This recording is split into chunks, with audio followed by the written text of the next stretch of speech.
BC주 부동산협회 보고서를 한번 보도록 하겠습니다. 어떤 변화가 있는지. 네, 안녕하세요, 케이블자입니다. 시청하시기 전에 구독하기, 좋아요 부탁드립니다. 자, 먼저 세일즈 보겠습니다. 세일즈 보시면요, 지금 작년에 피크를 2월달 정도에 찍었잖아요.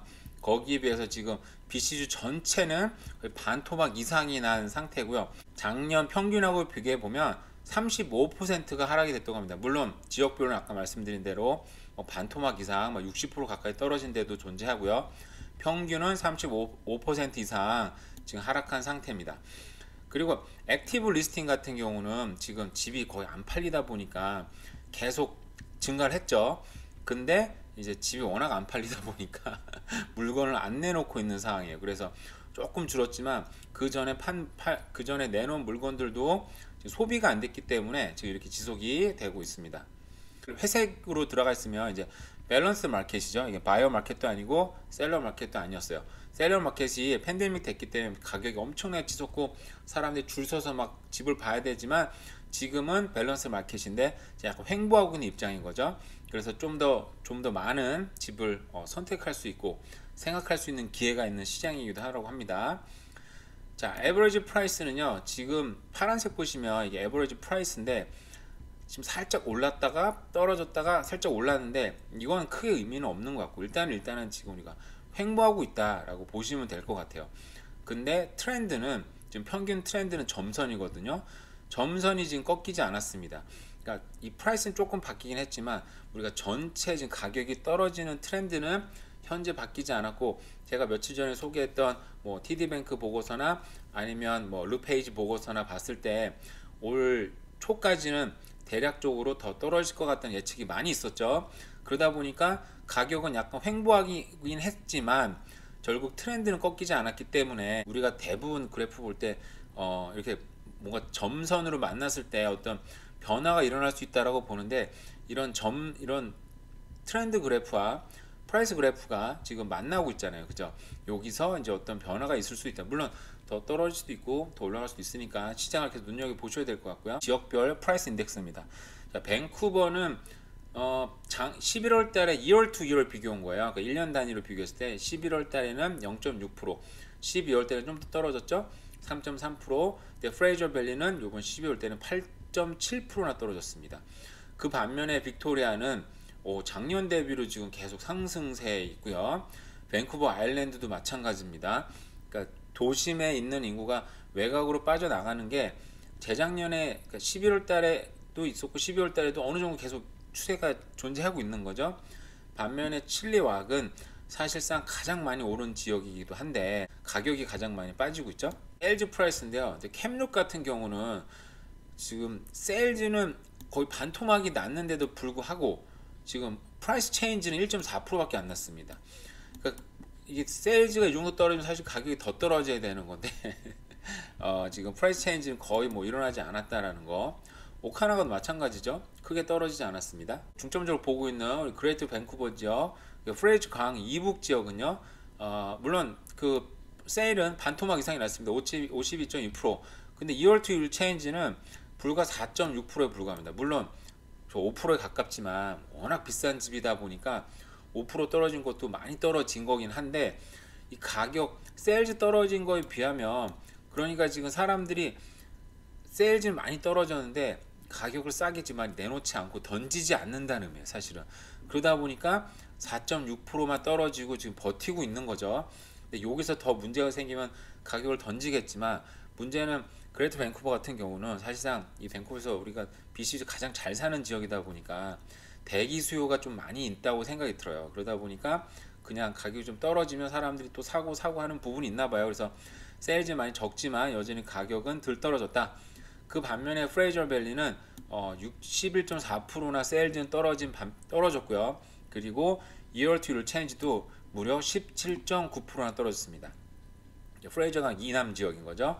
칠리왁 같은 경우는 오히려 세일즈는 47%, 좀 덜 떨어졌는데 가격은 22%로 BC주에서는 가장 많이 지금 떨어지고 있는 지역 중에 하나인 것 같습니다. 물론 프레이저 밸리도 지금 5%밖에 차이가 안 나요.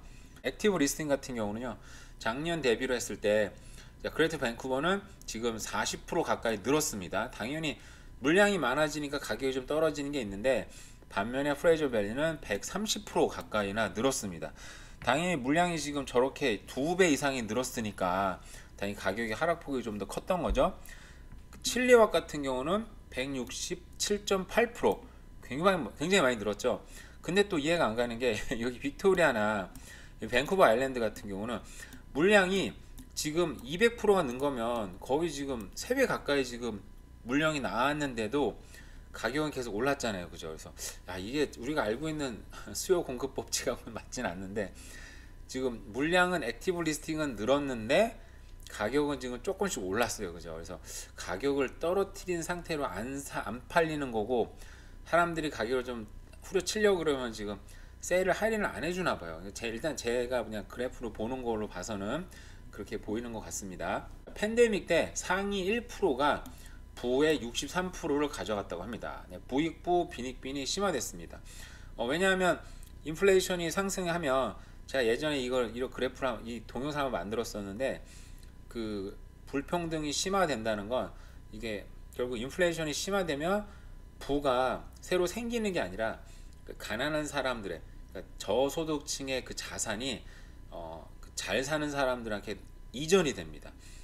물론 자체적으로 또 물린 인플레이션 때문에 그 파이가 커지는 자산이 커지는 효과도 있지만 못 사는 사람들이 부가 잘 사는 사람들한테 옮겨지기 때문에 자산의 이 빈익빈 부익부가 더 심해진다는 거예요. 그래서 결국은 이게 누군가 해결해 줄기보다는 정말 이 모든 사람이 결국은 인플레이션을 파이팅할 수 있는 인플레이션과 싸울 수 있는 자산을 가져야 되고 그런 자산을 늘리는 게 평생 그걸 늘리는 싸움을 하는 것이 결국은 경제에서 우리가 살아가는 방법이긴 하거든요.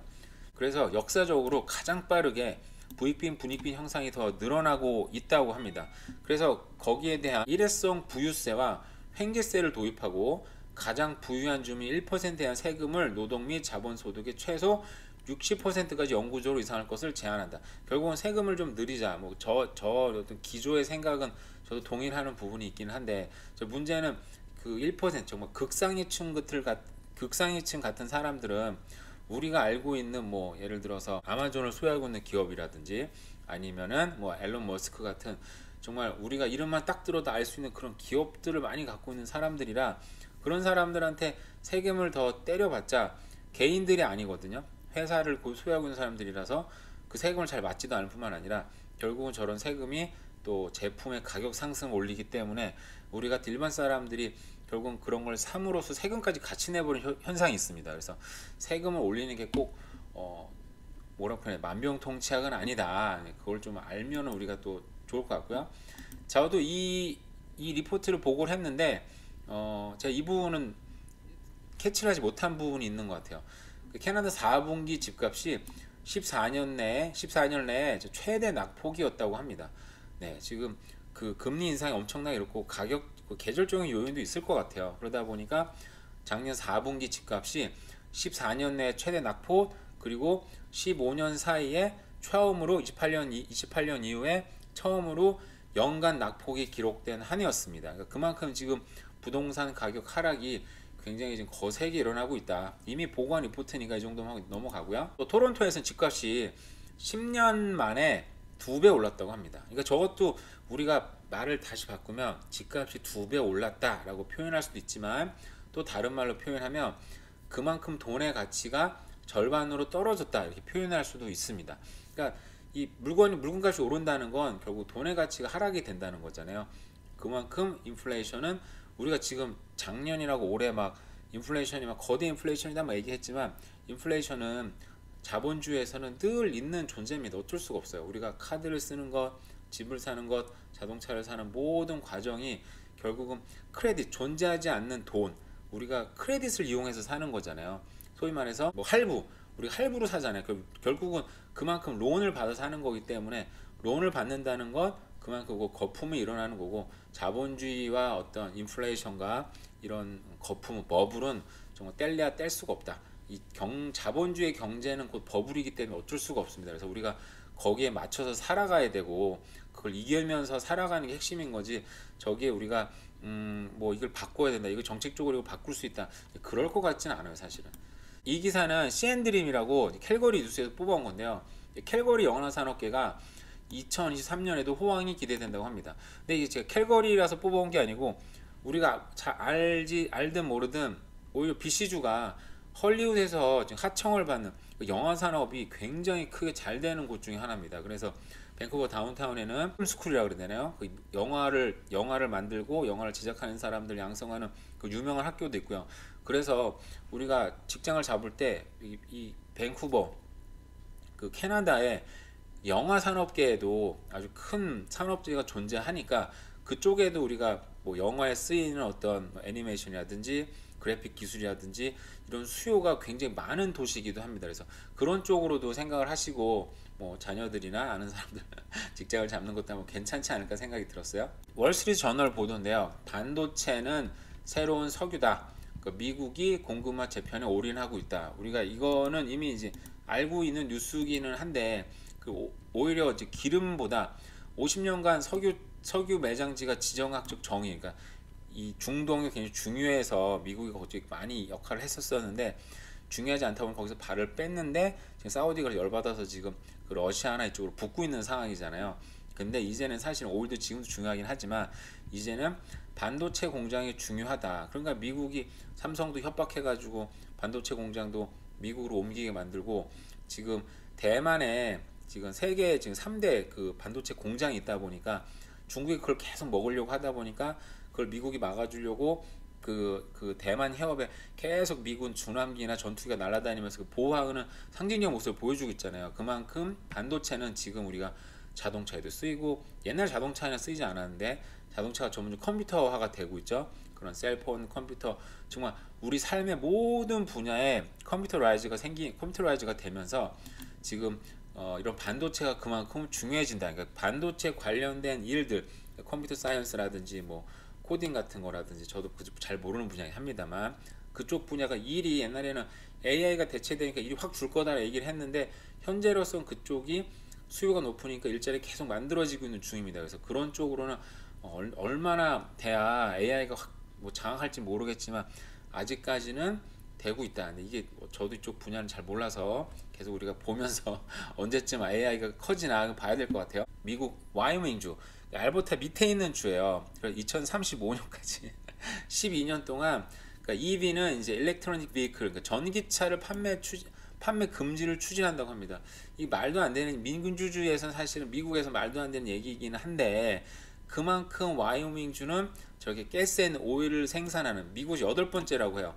그만큼 가스 앤 오일 산업이 너무 중요하다 보니까 저게 법으로 강제로 해서라도 그 산업을 지금 지키려고 하는 게 있는 거예요. 제가 예전에 다른 동영상 통해서 얘기를 했었는데 땅에 기름이 묻혀 있는데 이걸 안 캐고 이걸 안 빼먹고 전기차 시대를 확 넘어가 버리면 너무 아깝잖아요. 그죠? 요즘에는 저런 것도 이제 모르죠? 좀 혁신화가 돼서 가격이 좀 낮게 기름 뽑아낼 수도 있는데 그러다 보니까 와이오밍주는 강제성을 하고 있는데 저런 고민은 사실 중동이라든지 알버타주나 지금 많은 나라들이 지금 그 산업의 어떤 주축가 됐던 그런 산업이다 보니까 이런 고민이 굉장히 많습니다. 그래서 전기차 시대가 확 오지 못하는 이유 중에 하나가 물론 전기차 자체도 문제도 있고요.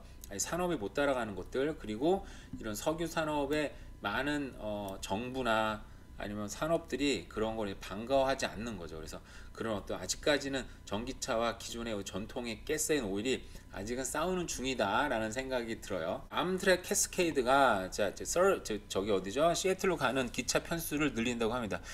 저는 이게 이제 그만큼 여행을 정말 많이 가는 상징으로 봤어요. 왜냐 기차 타는 사람 많지 않은데 이 기차도 늘린다는 거 보니까 그만큼 수요가 정말 굉장히 많이 늘어났구나. 내년에는 정말 많은 사람들이 여행을 다니지 않을까? 호텔 산업이 포화가 되지 않을까? 결국 렌트 산업도 하우스 렌트나 호텔 렌트나 마찬가지고 렌트는 굉장히 호황되지 않을까라는 생각이 들어서 그냥 상징적인 뉴스라고 생각해서 한번 뽑아봤습니다.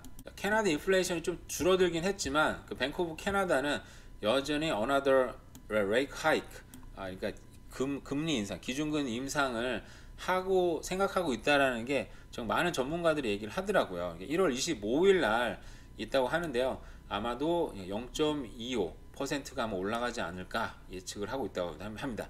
근데 그게 아마 마지막이 되지 않을까 시장이 기대감은 그렇긴 한데 그때까지 물가가 계속 떨어져야 되겠죠. 경기도 좀 안 좋아져야지 아마 그 연방은행 총재도 그렇게 생각하지 않을까 생각이 듭니다.